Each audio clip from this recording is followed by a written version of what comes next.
How many times have you said, I'll start tomorrow? Tomorrow I'll go to the gym. Tomorrow I'll study.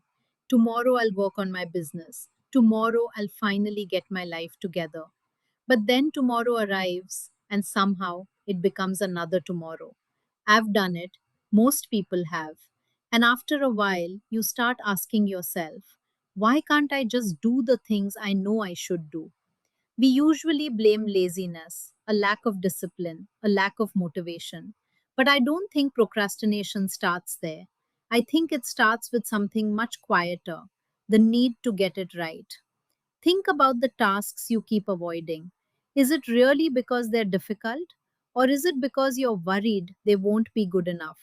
You don't want to write the first page because it might be terrible. You don't want to post the video because people might judge it. You don't want to apply for the job because you might get rejected.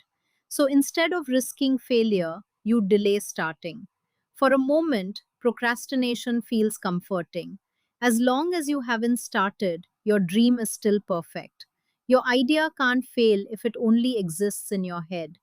But every day you wait, you pay a price, not just in lost time, in confidence.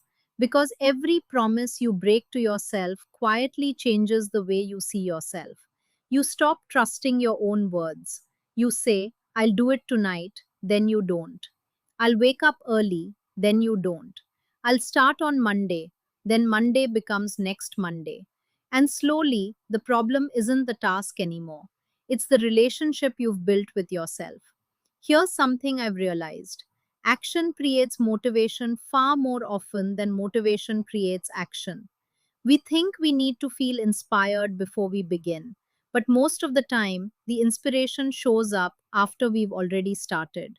That's why the hardest part of almost anything is the first 5 minutes. Open the document, write one sentence, read one page, walk into the gym, not because that's enough to change your life, but because it breaks the cycle. Momentum is powerful. Once you're moving, staying in motion becomes much easier. I've also noticed that we make our goals unnecessarily heavy. We tell ourselves, today I have to finish everything. No wonder we avoid starting. The task feels enormous before we've even begun. What if today's goal wasn't to finish? What if today's goal was simply to begin? One page, one email, 5 minutes. Sometimes lowering the barrier is what gets you through the door. And here's one more thing: stop waiting to feel like the kind of person who takes action. Become that person by taking action. Identity isn't something you discover, it's something you build. One small decision at a time, one kept promise at a time.